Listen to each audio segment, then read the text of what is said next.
ಕಾಂಗ್ರೆಸ್ ಸರ್ಕಾರ ಅಧಿಕಾರಕ್ಕೆ ತಂದವರು ಪಾಕಿಸ್ತಾನದವರ ಅಥವಾ ಬಾಂಗ್ಲಾದವರ? ಸರ್ಕಾರದ ವಿರುದ್ಧ ಬಿಜೆಪಿ ಮುಖಂಡ ಮತ್ತು ಎಂಎಲ್ಸಿ ಸಿಟಿ ರವಿ ಕಿಡಿಕಾರಿದ್ದಾರೆ.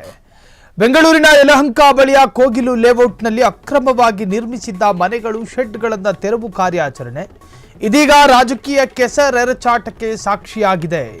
ಅಕ್ರಮವಾಗಿ ಬಂದಿದ್ದ ಬಾಂಗ್ಲಾದೇಶದ ಪ್ರಜೆಗಳು ಮನೆ ಕಟ್ಟಿಕೊಂಡಿದ್ರು ಎನ್ನಲಾಗಿದ್ದು, ಇದು ಭಾರಿ ವಿವಾದಕ್ಕೆ ಕಾರಣವಾಗಿದೆ.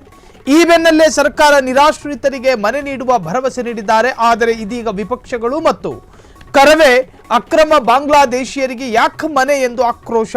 ವಿಧಾನ ಪರಿಷತ್ ಸದಸ್ಯ ಸಿಟಿ ರವಿ ಮತ್ತು ವಿಪಕ್ಷ ನಾಯಕ ಛಲವಾದಿ ನಾರಾಯಣ ಸ್ವಾಮಿ, ವಿಜೇಂದ್ರ ಸೇರಿ ಕರವೇ ಕಾರ್ಯಕರ್ತರು ಕೂಡ ಕಾಂಗ್ರೆಸ್ ಸರ್ಕಾರದ ವಿರುದ್ಧ ಕಿಡಿಕಾರಿದ್ದಾರೆ. ಸ್ಲಂ ಬೋರ್ಡ್ ಹಣ ಕಟ್ಟಿದವರಿಗೆ, ದಲಿತರಿಗೆ, ರಾಜ್ಯದಲ್ಲಿರುವ ಅನೇಕ ನಿರಾಶ್ರಿತರಿಗೆ ಮನೆ ಸಿಗದೇ ಇರುವಾಗ ಅಕ್ರಮ ವಲಸಿಗರಿಗೆ ಮನೆ ನೀಡುವುದು ತಪ್ಪು ಎಂದು ಆರೋಪಿಸಿದ್ದಾರೆ. ಬಾಂಗ್ಲಾದೇಶಿಗಳಿಗೆ ಜಾಗ ಕೊಟ್ಟರೆ ಬಾಂಗ್ಲಾದೇಶದಲ್ಲಿ ಆದ ಗತಿ ನಮ್ಮ ಮನೆ ಬಾಗಿಲಿಗೆ ಬರುತ್ತದೆ. ಇವತ್ತು ಮೈಮರೆತರೆ ನಾಳೆ ಅದೇ ಪರಿಸ್ಥಿತಿ ಬರುತ್ತದೆ. ಒಬ್ಬ ಬಾಂಗ್ಲಾ ನಿವಾಸಿಗೆ ಮನೆ ಕೊಟ್ಟರೆ ಕುರ್ಚಿ ಮೇಲೆ ಕೂರುವುದಕ್ಕೆ ಬಿಡಲ್ಲ.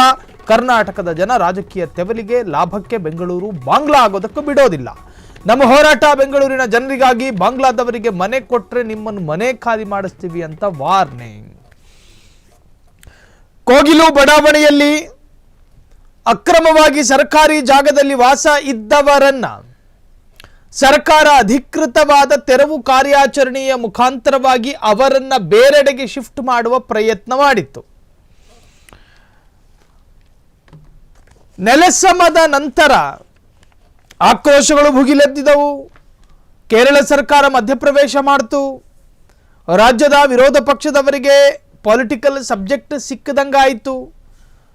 ರಾಜ್ಯದ ಮೈನಾರಿಟಿ ಕಮ್ಯುನಿಟಿ ರೊಚ್ಚಿಗೇಳ್ತು. ಸಹಾನುಭೂತಿಯಿಂದ ಇದನ್ನು ನಡೆಸಬೇಕಾಗಿತ್ತು, ಸೂಕ್ಷ್ಮತೆಗಳನ್ನು ಪಾಲಿಸಬೇಕಾಗಿತ್ತು ಅಂತ ಹೇಳಿ ವೇಣುಗೋಪಾಲ್ ಹೇಳೋದಕ್ಕೆ ಶುರು ಮಾಡಿದ್ರು. ಸ್ವಪಕ್ಷದವರಿಗೂ ಕೂಡ ಇದು ಒಂದು ತರಹದ ಮುಜುಗರದ ವಿಚಾರವಾಯಿತು. ಅದಾದ ನಂತರ ಸರ್ಕಾರ ಪರ್ಯಾಯ ಜಾಗ ಕೊಡಬೇಕು ಅನ್ನೋ ನಿರ್ಧಾರಕ್ಕೆ ಬಂತು. ಯಾವ ಸ್ಥಳದಲ್ಲಿ ಯಾವ ಮನೆಗಳನ್ನು ಕೆಡವಲಾಗಿದೆಯೋ ಆ ಮನೆಗಿಂತಲೂ ಸುಸಜ್ಜಿತವಾದ ಅತ್ಯಂತ ಐಷಾರಾಮಿ ಮನೆಗಳನ್ನು ಆ ನಿರಾಶ್ರಿತರಿಗೆ ಕೊಡೋದಕ್ಕೆ ಪ್ರಯತ್ನಗಳಾಯಿತು. ಇನ್ನು ಅಲ್ಲಿದ್ದವರೆಲ್ಲರೂ ಬಂಗಾಲಿಗಳು, ಬಾಂಗ್ಲಾದೇಶದವರು. ಹಾಗಾಗಿ ನೀವು ಕೊಡೋದಕ್ಕೆ ಬಿಡಬೇಡಿ, ಅಥವಾ ನೀವು ಕೊಟ್ಟರೆ ನಿಮ್ಮನ್ನು ಬಿಡೋದಿಲ್ಲ ಅಂತ ಹೇಳಿ ವಿಪಕ್ಷದವರು.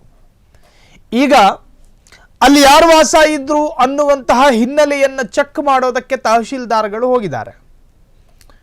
ಹೋದಂತಹ ಅಧಿಕಾರಿಗಳಿಗೆ ಯಾರು ಕೂಡ ಅವರು ಬಂಗಾಲಿಗಳು ಅನ್ನುವಂಥ ವಿಚಾರಕ್ಕೆ ಯಾವ ದಾಖಲೆಗಳು ಕೂಡ ಲಭ್ಯ ಅಲ್ಲ.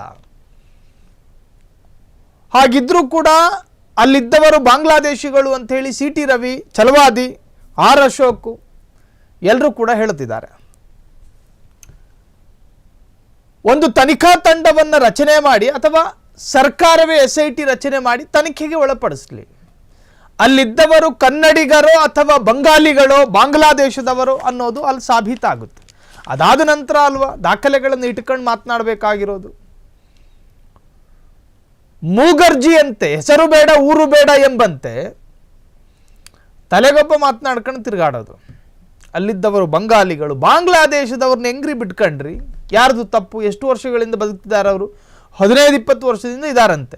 ಹಾಗಾದ್ರೆ ಇಲ್ಲಿ BJP ಆಡಳಿತದಲ್ಲಿದ್ದಾಗಲೂ ಅವರಲ್ಲೇ ಇದ್ರಾ? ಅವ್ರನ್ನ ಹೆಂಗೆ ನೀವು ಬಿಟ್ಕೊಂಡ್ರಿ? ಯಾರವ್ರನ್ನ ಬಿಟ್ಕೊಂಡಿದ್ದು? ಕೃಷ್ಣ ಬೈರೇಗೌಡರು ಅಲ್ಲೇ ಅದೇ ಕ್ಷೇತ್ರದ ಶಾಸಕರಲ್ವಾ? ಅವರು ಉತ್ತರ ಕೊಡಬೇಕಲ್ಲ. ಒಟ್ಟಾರೆ BJPಯ ವಲಯದಿಂದಲೂ ಕೂಡ ಆಕ್ರೋಶ, ಆಕ್ಷೇಪಗಳು ವ್ಯಕ್ತವಾಗಿದೆ. ಕಾಂಗ್ರೆಸ್ ವಿರುದ್ಧ ಆಕ್ರೋಶವನ್ನು ಹೊರಹಾಕಿದ BJP MLC ಸಿಟಿ ರವಿ. ಕ್ಷಣ ಕ್ಷಣದ ಸುದ್ದಿಗಳಿಗಾಗಿ ಫ್ರೀಡಂ ಟಿವಿ ಸಬ್ಸ್ಕ್ರೈಬ್ ಮಾಡಿ, ಲೈಕ್ ಮಾಡಿ ಹಾಗೂ ಫಾಲೋ ಮಾಡಿ. ಹೊಸ ಸುದ್ದಿಗಳ ನೋಟಿಫಿಕೇಶನ್ಗಾಗಿ ಬೆಲ್ ಐಕಾನ್ ಮೇಲೆ ಕ್ಲಿಕ್ ಮಾಡಿ.